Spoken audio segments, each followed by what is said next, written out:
everybody. It is I, Nick Pennsylvania, here as usual with my good friend Brendan Bond. Good evening, Brendan. Good evening, everybody. And our friend Brian, who we haven't had on for a while, but Brian is back, and we're all very excited for that. And good evening to you too, Brian. Good evening, Nick. Okay, so we have been wanting to talk about this for a little while. Talk about the Jersey Devil, the myth, the legend, the supposed sightings, and the historicity behind this. Now, I will say this isn't a huge debunking thing for me because this information has definitely been making the rounds of late, but I kind of wanted to talk about that. But before we can do anything, I want to hand it over to Brendan and to Brian to kind of give us some perspective on what is the myth, what is the folklore of the Jersey Devil for those of you who may not be aware of it, especially those of you that don't live in the Atlantic states. They may not be super familiar. Yeah, so when it comes to the Jersey Devil, it's an interesting character. I mean, it's typically thought of as a cryptid because it's one of these kind of chimeras, one of these amalgamations. It's not a based off of a singular thing. Kind of like the 10,000 foot view of this creature is it's typically described as a bipedal creature, stands on two legs. However, it's a lot of times flying, but when it's flying, it has bat wings. The head is often described as either like a horse head or like a goat's head. It has cloven hooves, arms with claws, long legs, and typically horns of some fashion, whether goat or other. And if that sounds like it's a lot of stuff put together, it kind of is. I think most people, when they think of cryptids, they think of something that is just a little removed from the normal, where this is something that is pretty fantastical, even in its origin stories. Now, the popular legend of this starts supposedly back in 1735. Now, depending on the telling, you have a woman named Mother Leeds. Sometimes she is referred to as Jane Leeds, other times Deborah. And the most popular version is that she has her 13th, she's pregnant with her 13th child. And in some cases, she's a witch and just kind of evil. In other cases, she is just kind of a neglected wife and doesn't want to have a 13th kid because her husband's never around, all these things. It's going to be extra mouth to feed, yada, yada. So on a stormy night, when she was getting ready to give birth and go into labor, she cursed this child. And, you know, the curses range from just saying she cursed it to like things that sound a little more arcane. But either way, she cursed the child. And when it was born, it originally was born normal, looked like a normal, healthy looking baby. However, then it quickly transformed into the creature that I just described. Bat wings, hooves, horse head, little pincy arms with claws and then horns and everything. And it flew off into the night into the Jersey Pine Barrens, where this is set, which now the Pine Barrens themselves are very essential, I think, to the story, because as I think we get into some of the folklore around it, the location plays just as big of a role sometimes in the story as the Jersey Devil itself. So this creature is said to be, in some tellings, it is just this cursed child that grew into this monster. Some people say that it was actually born of the devil, so it's a demon, things along those lines. So, and the creature has been terrorizing the Jersey Pine Barrens ever since. That's kind of like the roadside attraction version of the Jersey Devil. That's a pretty fantastical story. I think most people would agree has lots of different elements to it. When you look at some parts of it in the historical tellings, there's Quakers involved. There are There are gangs. There's all kinds of crazy occult stuff going on in some of the tellings. It really kind of blows up from there. And there are a few major flaps throughout history. Some around the time in the early 1700s. There was a flap in the early 1800s and then also in the early 1900s.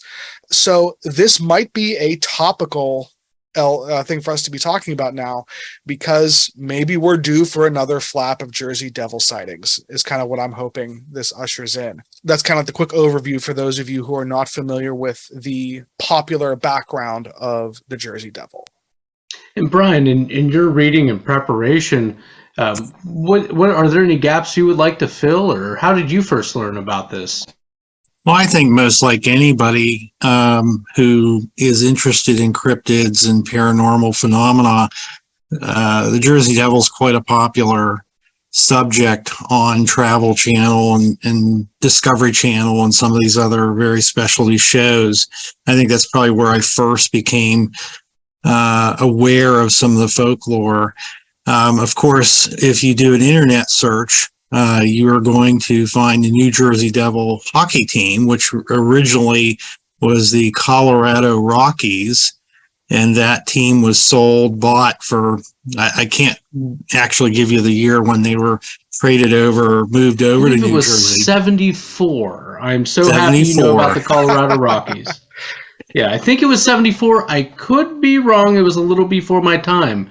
But they were the first to have a Soviet player in Potvin, I believe. But sorry to interrupt. You're talking hockey. Yeah. It's kind of my thing.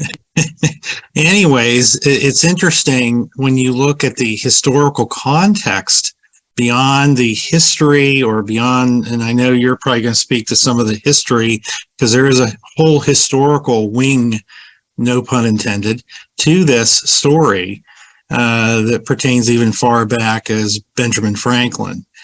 But not to go that direction, but culturally, the New Jersey citizens have grown up. They've all grown up culturally with this icon, so to speak, in terms of, the Pine Barrens and having had presumed sightings and so forth. There are other angles to this story that I don't believe Brendan actually talked about. One story is an origin story around a Leeds Point. That's a location, girl who had fallen in love with a British soldier. The British apparently had come to the region because there was some iron furnaces in the area that were supplying the privateers. This is around 1778 in the Revolutionary War period. The British were actually engaged with the Americans in the Battle of Chestnut Neck. The townsfolk opposed the match between this young girl and this British soldier, and they considered her acting as treasonous. They cursed the girl as a result, and according to legend, when she later gave birth to a child, it became known as the Leeds Devil. Now, there's another variation that I found. Tells a tale of a young woman in that area who encounters a passing begging for food. She was frightened and refused to provide the food. They cursed her for her refusal.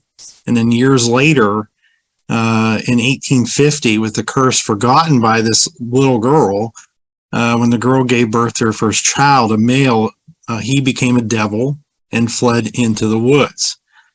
Now, I found one additional very bizarre version of this story, which I've never heard of this before. It was in the 1830s, where a resident of Vienna, New Jersey, Mr. John Valet, was entertaining his children with a mask he had made, a mask of a monstrous face. It became a yearly tradition and was adopted by the local townsmen. Its popularity grew and was repeated late in October around Halloween as scary faces and costumes. So, as Brendan was talking about, there's this amalgam of things that, aside from, and I'm sure we're going to get into Ben Franklin here in a little bit, but just the mythology around it has been created. And one of the things I found fascinating, which you would not find in Sasquatch related literature. I mean, Sasquatch is all over the net. It's all over everywhere. Anybody that it's either aliens or Sasquatch, you can find it. But you won't find much in the way of government or, state or federal government acknowledging or embracing a cryptid.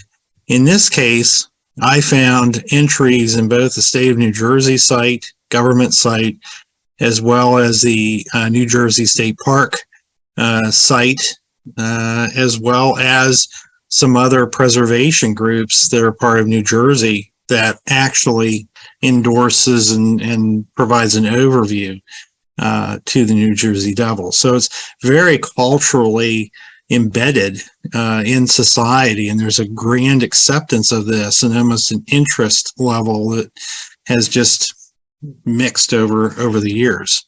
So I have some historical things I need to correct very quickly. First off, the New Jersey Devils didn't exist until 1982, but the franchise was founded in 74, so I knew 74 was there. But yes, Brian, you are correct. They were originally the Kansas City Scouts until 76, and then they were the Colorado Rockies until they moved to. And they were the first Soviet player in the NHL. It was Slava Fetisov, and that was in 1989, although he had been drafted by the Montreal Canadiens 11 years earlier. That has nothing to do with the Jersey Devil, but I just was very excited for Hockey Facts to enter the fray. So I wanted to say a couple things. The whole hodgepodge that you kind of highlighted, Brendan, and you used the word chimera, I think is accurate. And I think there's a long tradition in this, and different religious and mythological creatures, from the Cerberus to the Tikbalang, the Bastet, the Seraphim. These are, a lot of times, there's a long history of creatures that we kind of put together from different things. So I do find it interesting that is an old idea that is forever with us. It goes back to some of those statements, like our earliest writing is the most universal. Right, and I think that when it comes to, like you said, like I mentioned, like a chimera, in the reason why that's an important thing to point out with it being a cryptid is a lot of times when people talk about cryptids, there's a certain, I think, penchant to what to justify the existence of a creature as like a physical thing that could be, you see that with a Loch Ness Monster, with people being like, oh, it's a plesiosaur. Bigfoot is a relict hominid, those kind of things. With the Jersey Devil, it's like, okay, this is not something that is a clear deviation from one creature to another. It is clearly not a part of nature, and you can see that in all the origin stories. At no point is it ever supposed to be a natural creature. So I think that separates it from certain other cryptid tales. Because with Bigfoot, with the Loch Ness Monster, with the big cat thing that you turned me on to, Brendan, it's not so much that it's impossible to believe that these could be things. They're on that cusp of being like, this is very plausible to most folks. So I think that's an important distinction. Yeah, exactly. Or it's something that does exist, but why is it existing here? But I wanted to come to this because I had heard of the Jersey Devil reading mystery books as a kid. And I remember a very special episode of the X-Files where they made you believe they were encountering the Jersey Devil, but they were really encountering a Neanderthal that was living in the Pine Barrens. It was one of the goofier episodes of the first season of X-Files. But around 2012, I had read an article. It got me really interested. I was on a bus ride. It was November 12th, 2012. And I only remember that because there was a very important thing that happened that day. But I was on a bus ride to New York City, and I read this article. And it just so happens that both Brian and I have encountered this writer because a few years ago, him and another writer came out with a book, which I'll reference in a moment.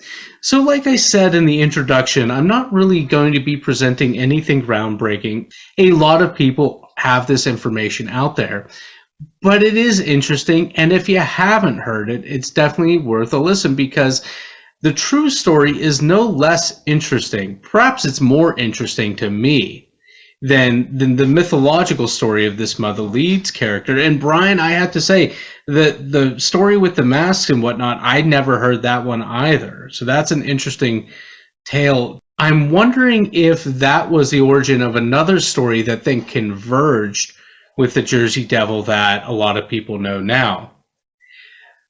I want to read you an excerpt of an article that was published in the Star Ledger out of New Jersey, and it's by a Brian Regal, who is a co-author with Frank Esposito on a 2019 book published called The Secret History of the Jersey Devil. But this is, at least in part, the article that I had read. Allow me to read just some of this article here, and then I want to talk to you both about it, obviously. So this is by Brian Regal. This was published in the Star Ledger. Here we go. Oh, back in 2013. Everyone knows the story of the Jersey Devil. In 1735, a witch named Mother Leeds gave birth to a hideous child with a horse-like head, cloven hooves, a long tail, and bat-like wings. It yelped menacingly at the ragged, dull-witted family, then flew up the chimney to spend eternity harassing anyone who encountered it along the lonely back roads of the Pine Barrens. Unfortunately, everything you think you know about the Jersey Devil is wrong. It is not a monster of the woods, but of politics. It is not a devilish horse haunting our present, but a scapegoat lost to our memory. The Leeds family does occupy the center of the story, but they were not the stereotyped superstitious rural people. They were politically active religious pioneers, authors, and publishers. We have forgotten that the Jersey Devil legend, originally the Leeds Devil, began as a cruel taunt against them, not because of a monstrous birth, but because they had the cultural misfortune of joining the wrong side. Daniel Leeds came to America in 1677 and settled in Burlington. He published an almanac and was promptly attacked by his Quaker neighbors over his use of astrology in it. Undeterred, he continued, and despite himself being a Quaker, they labeled him evil. Disillusioned by his treatment, he satirized the Quakers in a series of books. His work constitutes the earliest printing of the Garden State and some of the earliest political attack literature in America. His accusation of Quaker misdeeds so outraged them that they called him Satan's harbinger. To make matters worse, Leeds supported the first royal governor of New Jersey, the infamous Lord Cornbury, a man accused of being loose with the colony's taxes and a cross-dresser. Both, we now know, were slanders by anti-government pundits. Eventually, Daniel's son Titan Leeds took over running the almanac and ran squarely into Benjamin Franklin. The upstart Franklin was angling to make a name for himself as a publisher, and as a publicity stunt, Franklin, in the guise of Poor Richard Saunders in his Poor Richard's Almanac, claimed that astrological calculations showed Titan Leeds would die in 1733. When the prediction did not pan out, Leeds called Franklin a fool and a liar. Never missing a beat, Franklin claimed that since Titan Leeds had died, his ghost must be doing all the shouting. Leeds tried to defend himself, but Franklin kept a straight face and argued that Leeds had been resurrected from the dead. The plan worked. Poor Richard's Almanac became famous, while the pioneering Leeds Almanac dwindled. Titan Leeds eventually died in 1738. So there is more to the article, but like I said, I wanted to read an excerpt. The information's out there. You can look the article up. You can definitely give Brian Regal and Frank Esposito's Secret History of the Jersey Devil a try. I've gone ahead and ordered a copy myself. But there's kind of the story, and it's funny to me for two things. One, I don't know if you can say that Franklin's joke really led to the downfall of the almanac, because as we know, anything that stirs up controversy between two parties in the publication world, be it music or literature or papers or whatnot, is generally good for both parties. That's why there's been famous rap wars by two rappers that are on the same label, because it's just good for shifting units. So I don't blame that. I think the Almanac probably just had its time and then faded. But the interesting thing to me is that the elder leads becomes maligned within the Quaker community because of publishing astrological things within the almanac, which was a common thing and is still very common. In newspapers today still have horoscopes, even though the stars have definitely shifted somewhat since the supposed ancient Greek horoscopes were first set about. And then Franklin, and I don't know how aware he would have been of that issue, Franklin also uses astrology to, slander the younger leads, the Titan leads. So it's just kind of an interesting tale. I'm curious as to what you two think of that. I know, Brian, both of you have already been a bit familiar with this. Again, I was first introduced to this back in 2012, so it's been a little while. I've been sitting on this for a bit. It's a wild story, and I'm looking forward to actually getting the book myself and reading it, because it's, from what I found online, it sounds like it's a very well written book. And my first exposure to it was through a pretty popular show called Expedition X that I'm a huge fan of. Like most paranormal TV isn't always the most accurate, but I find it very entertaining, and I like the people on it, so whatever. But they actually interviewed the writer. First, that was the first I had heard of it too. The thing that I like about it is, one, that it seems like the book is pretty well sourced. Just from what I was looking at online, I think that counts for something, because otherwise it would just be like Brian shared 2 other origin stories. Otherwise, we would just say, okay, well, this is a 5th or 6th origin story. And real quick, Brian Regal, at least in the article that I was reading at that time, he was a fellow at Keene University Center for History, Politics, and Policy. So it's a person who we can assume has some academic credentials as well, and set about in that manner. The brief interview I saw, it wasn't so much that he was trying to be a debunker of, because he really didn't even talk about the experiences that people report. It was just talking academically as far as where the origin comes from, which I think is a very measured, fair approach. And the thing that I like about it is, since this stuff has kind of been brought to more light and had a little more publicity around it and everything, it's almost like, who cares when it comes to the actual stories that people have, because it's yeah, it's crazy, and I think everyone kind of knew it was crazy, from the get-go. So I don't think when anyone hears that there is a much more tangible, real, agreed upon history for this stuff, it doesn't make me think the Jersey Devil is any less interesting of a cryptid, at least me personally. Because again, for me, a lot of this stuff is the stories. Now, when I look at when I was researching this episode, just looking through some of my books, trying to find some good, substantive Jersey Devil encounters. I mean, again, I'm literally just looking through my small library of paranormal books, and I really couldn't, I mentioned this earlier, I really didn't come across many. I'm sure they're out there, but most of them are just kind of passing encounters with something that seems strange, and then is therefore attributed, because of the location, to the Jersey Devil. If these people were somewhere else, it would have been called Bigfoot, Mothman, whatever else. So again, I think that the location plays a big part in it. Just the story, just even that article you read, though, it was just kind of funny to listen to. The fact that he called them dull-witted, for some reason, cracked me up. I just think calling some that's such a period specific insult. And the whole fake news element of just denying that something, he clearly is coming back from the dead, and it's that should be funny, but some people were oh, shut up, So I don't know. I just think the whole thing is kind of crazy, which again, to me, just adds to this mythical creature's story. It just helps grow the myth. there are some people out there who are disappointed that this is a possible strike against the Jersey Devil being a real cryptid creature, in the sense that it's out there walking around right now.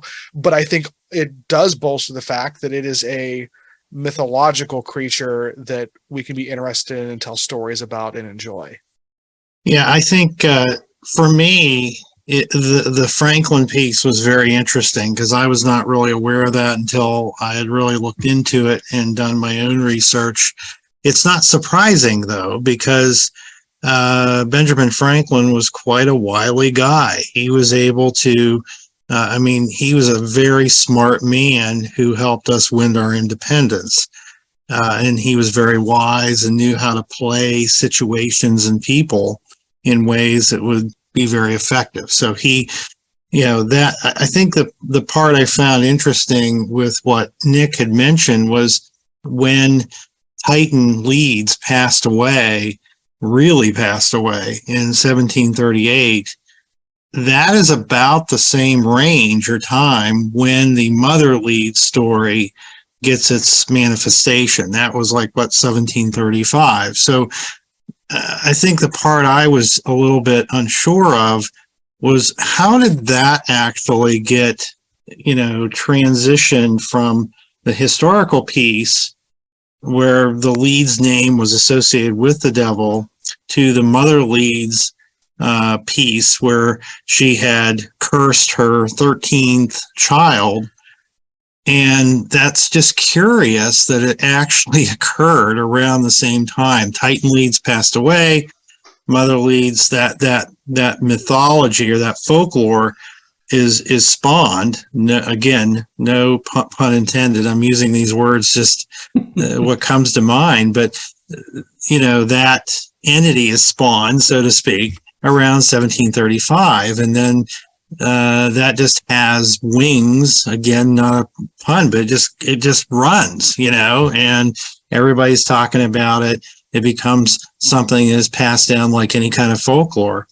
And I think it. Yeah, go ahead, Nick. Oh, I'm sorry. I'm just to the point you just made. The wonder about the Regal adds later in his article that as revolutionary fervor grew in the mid 18th century and Americans looked to targets to exercise their anti-British feelings, the Leeds family made easy marks because they had sided with the Empire and they hated Lord Cornbury, and they had been charged with somehow being involved in the occult because of the early brouhaha regarding the astrological stuff and the skirmishes within the Quaker community. By the time of the Revolutionary War, Regal again writes, the Leeds devil stood as a symbol of political ridicule and scorn. And apparently they had, if I recall correctly, dragons on the crest or cover of the almanac, and that may have contributed somewhat to the imagery. Lastly, post the American Revolution, again, these are Regal's words now, post-revolution, the legend of the Leeds Devil drifted into obscurity until the early 20th century when a Philadelphia public relations man revived it to promote a dime museum. The Leeds Devil became the Jersey Devil, and the fictitious monster's births and bumps in the pine forest night eclipsed reality. A complex political animal had been transformed into cartoonish pedestrian and childish monster that never existed. Now, I do take exception to some of that last sentence but because again, it's an image that of this amalgamation of numerous animals is very much been with us since the oldest writing we have, going back to Gilgamesh and Beowulf and others. But Brian, to your talk about Franklin and the character of Franklin, one of the things that's really interesting to me is that 1733, when the young Franklin predicts Titan Leeds will die, I mean, Franklin at that time is only 26 or 27 years old. So it's really interesting to see what he's getting up to in his halcyon youth. Yeah, I think that's a phenomenal, leap between where he was and where in the, early 20th century, this thing all gets put back together again. I mean, it makes a lot of sense as to how stories go, and how Franklin said what he said, and how there was this arch rival type situation that led to ultimately Franklin persevering, and his popularity in Pennsylvania and Philadelphia and the Revolutionary War, and whose side you were on in that time. It's interesting when you say obscurity, Nick, that's probably the bridge that we need here, because I'm trying to figure out how did it climaxed that point. We had this connection between Mother Leeds as this presumed witch or mother of 12 other children, and her drunkard husband who is there or maybe not there, and different variety of these sensational stories of how the Jersey Devil manifested, changed, metamorphosed into this very odd entity or being. And then there's nothing for like a long time until 1909. And I don't want to take over that conversation unless you want me to, but no, go right ahead. Okay, well, that's where it seems, I think that bridges back to where you were saying the early 20th century, and the author remarks on how it went to obscurity and it went back up. The famous 1909 sightings, I believe by a police commissioner, and I don't have his name, but he was a town father or commissioner of the police, or had something to do with the municipality where he was from. There was all these sightings, and there was sounds of hoof prints on roofs, and there was all these various sightings. It's almost like you wonder, and I would certainly want Brendan to kind of comment on this. It almost seems like things became super sensational. Things were brought back to the fore. Everybody thought they saw the New Jersey Devil. There was all this, manifestation of this folklore at that time that really gave a substance to it. And whether it was real or not, but people thought it was. Well, and I'll say, I remember looking in a while back, because this was running, these stories that you began to cite were running in newspapers. And I remember seeing a newspaper in which they show these cloven footprints in the snow or something to that effect. And I was thinking, well, early 1900s, these people can't look upon hoof prints in the snow with that much wonder, because between, all the different animals that would have been much more common around the time. So to me, it's one of those things like these prints must have been something really special to stir up so much, or like so many Bigfoot things, these were planted in order to gin up something possibly for this dime museum. Brendan, go right ahead. Right. No, I think I completely agree with everything both of you guys are saying there, and I think this just goes to bolster the idea that this is not one thing, but it's a lot of things coming together from a folkloric standpoint, just like the description of the Jersey Devil itself. There's a lot of things coming together. So in some ways it does serve a purpose for, people want to keep it going because it scares people and can draw people in, and there's a sensational element to it, like you said, Brian. But also it has the dual purpose of playing the boogeyman in a dangerous area. You see that all over the country and all over the world. There is the quintessential thing in the woods to keep people away from it. Or there's the hooked maniac to keep kids from going out right. and philandering in vehicles when they should be at home. Right, exactly. Yeah, anything to keep the kids from philandering more than is necessary. All these things are coming together, serving multiple purposes, and I think that's again why the mythology around this creature is so rich. Like, that's why it stays. That's why the authors of this book can come out and be like, oh, well, here's where it came from, and the average person is like, cool. But it's still like, that doesn't change the fact that there is this rich. Some of that history might have been fabricated, but after a while, because of sightings and people going. I mean, you have enough people that go into the woods and hear something weird and attribute it to the Jersey Devil. That happens enough times, and it is going to become part of that cultural zeitgeist. Let me throw this at you, because in a lot of our conversations, we try to get some defining terms. And I think I'm coming to what I consider my working definition for folklore, and I'm curious as to both of your opinions on this. It seems to be that we can pinpoint to two events with this story as being the birth, to take from Joseph Campbell, the navel of the story, the origins of it, the almanac, and some of the things that they published that weren't accepted in the community to kind of put them at odds, and Franklin, and maybe you can put in the loyalist, but I think there had already been a division in the community because of the almanac. We can point to those events as being the historical thing. We can maybe point to this dime store thing in the early 20th century, but I think that's really just a revival. I think what is folklore other than it's a story that becomes so widespread through word of mouth that nobody really owns it anymore. There's no writer, there are only things that we agree with. And I think we definitely create reality in a lot of things, because every lake now has a lake monster because of Loch Ness. We create this reality. Even Raystown Lake here in Pennsylvania, it's a man-made lake, and they say it has a lake monster. The Jersey Devil, you said earlier, Brendan, like this mythological Jersey Devil, it doesn't seem like many people are going to really believe that, but yet sightings occur. But when sightings occur, it's after 150 some years, and there's this revival.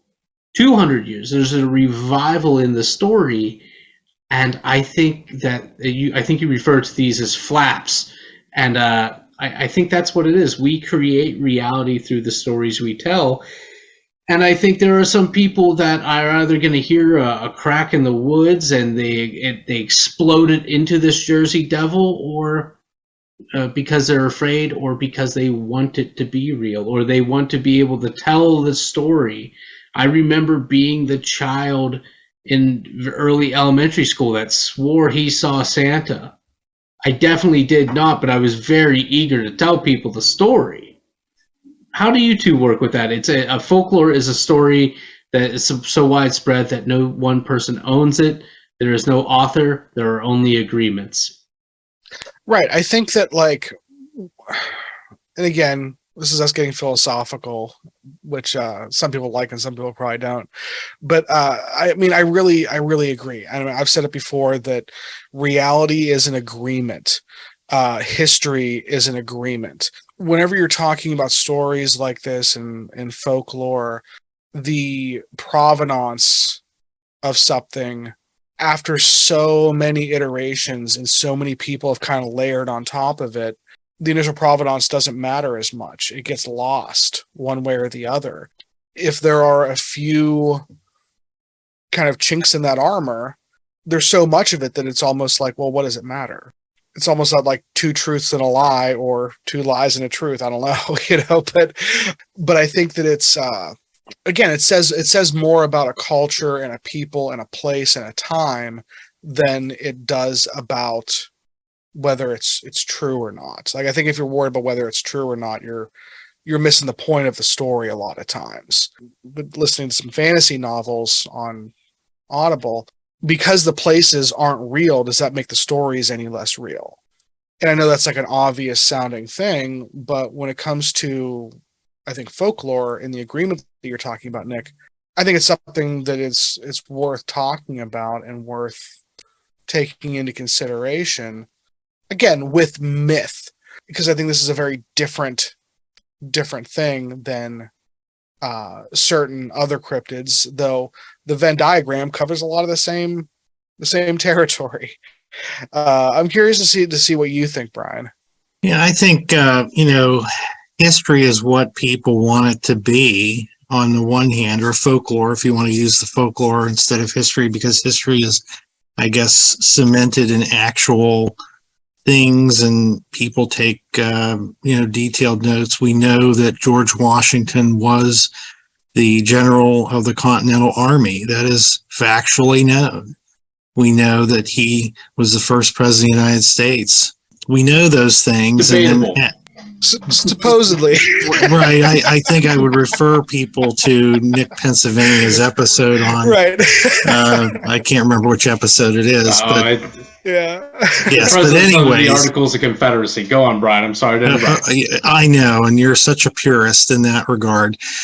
I think that history is what people want to connect with to some degree, and I'll take a psychological approach on it, because since that is my formal background, although I like to be an armchair historian, people like to connect with their past. People, when I was growing up in Western Pennsylvania, Northwestern Pennsylvania, we would go through the cultivated fields of my grandfather's field, and we'd find arrowheads.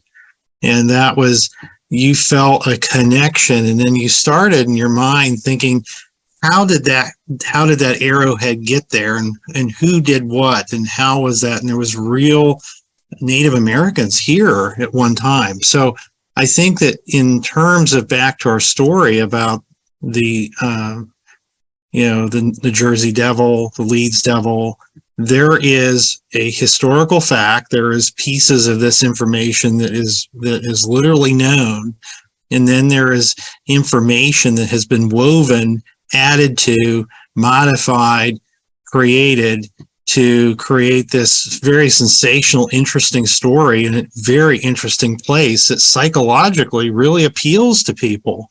And also for those people, it helps you kind of connect or maintain those connections and say, that's what really happened here a long time ago. And I'm going to say one other thing here about this is that I think what happens too, not just folklore, but you now have a whole cottage industry of people that are doing paranormal stories, they're doing investigations, they're into, you have the Ancient Aliens stuff on History Channel that's trying to weave all this folklore and history and conjecture together. And I think it's purely conjecture. Some of the research I ran into I thought was very quirky. I found that people are conjecturing that this is the Mothman, or that it's a relative of the Mothman, or that somehow it's an alien, or somehow it's some kind of non-human or non-material entity, or elemental or something of that nature. There's all these other explanations of the experts in paranormal who want to say this is something else. But the state of New Jersey just thinks it's a cool story to put on their website. And they're not wrong about that. And I can't hear the word conjecture, not hear Leonard Nimoy and In Search Of, because that's clearly why I'm here today. I want to, based on two things that you both said, two different things that you both said, go a completely different route. I was not prepared to. One, Brendan, you talked about how it doesn't matter whether something's real or not. It kind of becomes real because we make these agreements, as I talked about it in kind of my working definition right now. And Brian, talking about coming from your psychological background, I want to bring is totally different topic, but I think it has some semblance here. And that is, are you both familiar with the book, the early 1970s book, Go Ask Alice? No. Okay. I'm gonna say I'm a little surprised. I remember seeing there's this book called Go Ask Alice. My mom said, "Oh my gosh, you should read that. It's such a great book." That's where the Jefferson Airplane got the name of their song. And I thought two things. One, I thought three things. One, I can read a copyright date. Jefferson Airplane was earlier than this. Two, I don't care for Jefferson Airplane and all that noise. And 3, I've already read Lewis Carroll. I know the reference. Suffice to say, the very brief story is that the woman that wrote it, I believe, I can't remember who she was, but she claimed to be a psychologist and that this was one of her patients. The book was published anonymously. It came out that it was her. There was another book she wrote that had to do with a teenage Satanist who, it's just, the books were smut, but they had a huge cultural impact, and a lot of people credit her writing to the infamous satanic panic period of which we all endured, and which had a profound cultural influence that I think we're kind of coming to terms with now. But it was this book was entirely fabricated. The library has a really great book called Unmasking Alice, LSD, Satanic Panic, and the Imposter Behind the World's Most Notorious Diaries by one Rick Emerson. I first read about it in the New Yorker about a year ago, so I was happy that the library had a copy. I've just started reading it. But this gets me to some of these. There's the fun side of things, but then there's also the dangers when we allow created things to be taken as real. Folklore is fun. Folklore tells us stories about ourselves, beyond allegory. Folklore warns us in a way that's not overimposing. Of course, I brought up, you bring up, stay out of the woods because there are dangerous things in the woods. I brought up the cook because we tell children these stories so they don't go necking about in parked cars, when, again, we don't want them doing that. So here's this story. It tells us about ourselves. It's a way we impart value on others as well without being overbearing. But the whole satanic panic thing, looking at it from where we are now, like, that did ruin some lives. I think of the accusations at a Canadian daycare, at a daycare out in California as well, and the real damage that, as Emerson put it, the real damage behind a lazy press and a public mob and what that can create. So since the two of you aren't familiar with it, I would definitely look into the Go Ask Alice thing and everything that came around or that came about as a result of it, because I think it's one of those important things that we need to be vigilant of. What role is this story serving? And I guess that's the big thing. Again, I didn't plan on talking about any of that sort of stuff, but just, Brian, because of your background, and Brendan, because of some of the statements you made about something starts as a fiction, as a joke, and it gets life of its own, and then it becomes bits of reality. So I think there's kind of two ways to kind of unpack that. I mean, it's an interesting parallel, maybe. One, I think that there is the utility of story, which can speak to a truth. We usually call those fables from an academic standpoint. But if something is not true but contains truth, like capital T versus small t, it can have a reaction and produce a desired effect. We see this a lot with rhetoric. We see it with stories. We see it all over the place, where someone might be saying something that is not in fact true, but has some kind of underlying truth to it, or serves to have a utility, like I said. And that's where the kind of the stay out of the woods stuff comes in. Like, if someone is telling you to stay out of the woods, there's a monster in the woods, but it's for like your what most people would say is legitimate own good, then there is a truth there. There is danger in the woods, but it's not the specific danger that we're talking about. That's why the Satanic Panic resonated with so many people, I think, was that you had this underlying uncertainty and fear of change and all these things.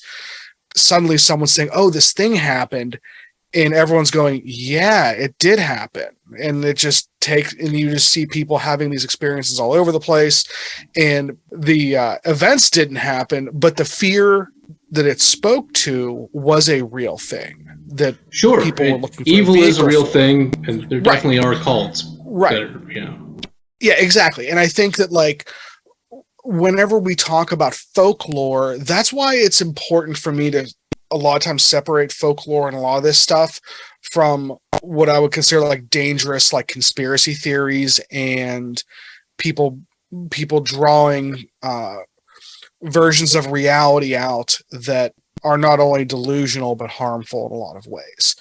And that's why I think the academic side of it is, in these conversations we're having, is so important, so people are able to kind of parse out those things for themselves.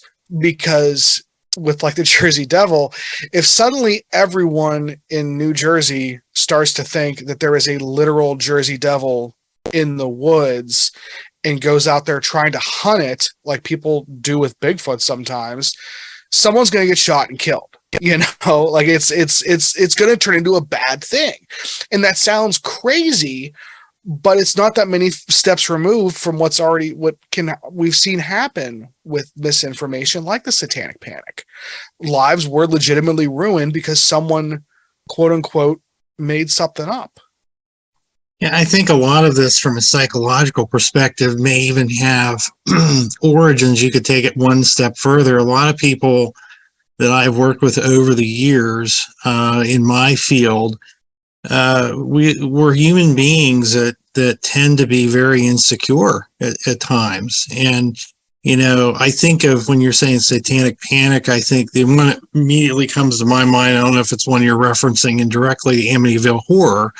When I was growing up, and I was kind of a child of the 80s, so my younger childhood, I'm really dating myself here, but my early childhood, I remember my mother had a copy, as probably most people did in the late 70s, mid to late 70s, of the Amityville Horror paperback. And I'm like looking at that and I'm thinking, what is that? And she wouldn't let me look at it, you know, and she put it up or whatever. But it was just, you know, some of that, you know, and I'm not going to speak to the realities. That's not kind of beyond the scope of this particular episode. There's a social psychological piece here. You know, one of the courses that we take when we're doing professional psychology is called social psychology, which is the study of, I guess, normal psychological responses to events and behaviors, you know, similar to like, and I wouldn't say Jim Jones is normal, but it is, how do people react to those types of cults and different types of phenomena? Or how do people react to Amityville Horror? How do they react to the Jersey Devil? How do they psychologically respond? You know, and people will respond in very idiosyncratic or very unusual or unexpected ways to this information. You know, there's a whole field on social psychology. There's a lot of very legitimate research that's done, and I certainly can't cite it because it's been a while. That's not really my area, but we've all had exposure to it that go through the training. It is about, you know, why do people follow authority? Why are they persuaded to do certain things or to believe certain things? And, you know, one of the things that I've also learned in doing psychotherapy practice for a long time is that people come into that venue with certain beliefs about how things really are, and it's not necessarily how they really are. You know, I was taught very early on when I started working at my place of work, you know, you're going to be working with these two people, and the one person is going to believe something here, and person B is going to believe something here, and somewhere the truth lies in between. You know, it's not your job to really parse out what the truth is around that, but they have created the fable, or they've created the belief system. And I certainly believe all those. I don't know if any of this is worthy to our conversation, but that's kind of what came to mind. No, I think that's brilliant commentary, Brian. Thank you for that. And I think that like that's kind of the heart of it, is like whenever we look at like what reality is versus the stories, the truth is somewhere in the middle, probably. And because it's not as much of a fixed point as we would like to think a lot of times. There's a lot more of, like I said, the agreement happening. And I think that's why the story of the Jersey Devil has grown from the museum stuff that you were talking about, Nick, in the 20s, and why it's grown ever since, to the point where there's the, like you said, Brian, even the state government is like cool with it. Like they're fine having fun with it, which is like, again, I think most people agree nowadays the government having a little bit of fun with stuff is like, that's kind of nice to see. It's like we can still have fun, and it's cool. You have the Jersey Devils, hockey team. People are so into it and everything, and I think it's because of all the stuff that we've talked about. There's so much that goes into something like this. Again, regardless of how true the history it is, it's a rich history. It's multifaceted. A lot of people have interacted with it over the years, which, like you said, Brian, helps people connect to the past, connect to each other. It has all the nature elements to it. It has the folklore. It has the crazy monster stuff. It has the religious stuff. It has the Revolutionary War. So I think that's why people enjoy it so much. So I think it's a great example of what folklore can be and can do for people, and how just interesting it can be to unpack it. Because again, like when you first said, Nick, when we first started talking about this and doing a Jersey Devil episode at some point, I think I said the same thing, where I'm like, well, like the story is like 3 sentences long when you talk about most of the origin stories. There's not that much there, but there's actually a ton there. So it's almost like, where do you start? So yeah, so I think this has been an interesting conversation. Yeah, this is just a really interesting one because, again, we can pinpoint the events that lead to the story, and then it kind of fades out. And when it comes back into the when it starts being documented again, it's evolved greatly, but we can still see the elements of the origins there. So it's one of those unique stories because we have all of that there. And I knew I threw everybody through kind of a curveball there for a little bit, but yeah, I want to thank you both for spending the evening talking about the Jersey Devil. Thank you, guys. If you have a story about the Jersey Devil, you can reach out to us on Instagram or Facebook, or send us an email at theghostfurnacepodcast@gmail.com.